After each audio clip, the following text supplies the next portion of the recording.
আসসালামু আলাইকুম, কেমন আছেন সবাই? তো সকালে ঘুম থেকে উঠে আমি ৩টা ডিম সিদ্ধ বসায় দিয়েছি। ২টা ছিল হাঁসের ডিম, একটা ছিল মুরগির ডিম। মুরগির ডিমটা আব্দুল্লাহ খাবে আর হাঁসের ডিম ২টা আমরা খাবো। আব্দুল্লাহর একটু সর্দি লেগেছে, তো সে কারণে ওকে হাঁসের ডিম দিব না। হাঁসের ডিম খেলে সর্দিটা আবার বেড়ে যায়। তো অল্প একটু আটা ছিল, মানে আটা আসলে শেষ হয়ে গেছে। তো ভাবছি যে রেখে গেলে তো নষ্ট হয়ে যাবে, পরে এসে আর খাওয়া যাবে না। সেই কারণে ভাবলাম যে রুটি বানিয়ে ফেলি। রুটি বানিয়ে ফেললে রুটিটাও খাওয়া হবে, আটাটাও আর নষ্ট হবে না। তো শেষের আটা যেহেতু ভালো করে আমি টেকে নিলাম। তারপর তো গরম পানি দিয়ে আমি আটাটা ভালো করে কিমা করে নিলাম। আটাটা আসলে যত ভালো করে মাখা যায় রুটি তত সুন্দর হয়, নরম হয়, আবার ফুলেও উঠে। আমি আবার সব রুটিগুলো তেল দিয়ে ভেজে নিচ্ছি। তেল দিয়ে ভাজা ছাড়া আমরা কেউ খেতে পারি না।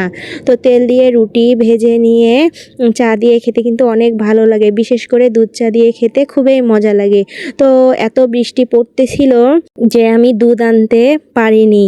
দুধ না আনার কারণে আমি দুধ চা করতে পারিনি, সেজন্য লাল চা দিয়েই আজকে খেয়ে নিচ্ছি।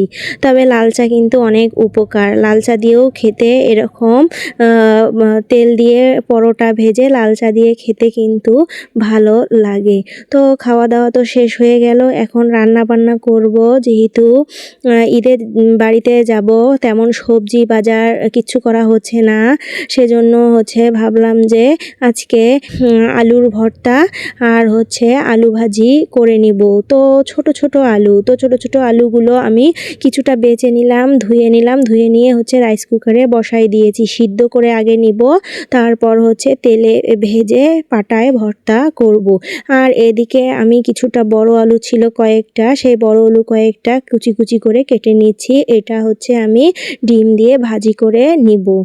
তো আলু ভাজিটা বসাই দিলাম, সব কিছু দিয়ে একটু জিরা বেটে দিয়ে দিব, সেখানে পেঁয়াজ মরিচ দিয়েছি। সব কিছু দিয়ে আলু ভাজিটা একটু করে নেব। যখন আদা সিদ্ধ হয়ে যাবে তখন আমি একটা ডিম ভেঙে দিয়ে ভাজিটা করে নিব।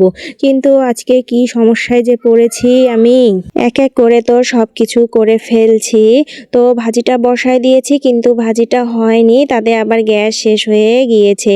তো আমি জানতাম যে গ্যাস শেষ হবে, 2-1 শেষ হবে। তো ভাবতে ভাবতে আজকে গ্যাস শেষ হয়ে গেল, ভাজিটা এখনো হয়নি।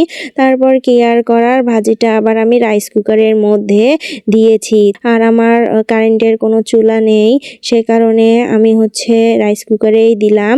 আর এদিকে আমি আলু সিদ্ধ করে রেখেছি, রসুন পেঁয়াজ মরিচ সব কিছু রেডি করে রেখেছি, কিন্তু আর ভাজতে পারিনি, ভর্তাও করতে পারিনি। তো আজকে শুধু আলু ভাজাটা দিয়েই ভাত খাওয়া হবে। আজকে পর্যন্ত, সবাই ভালো থাকবেন, সুস্থ থাকবেন, আল্লাহ হাফেজ।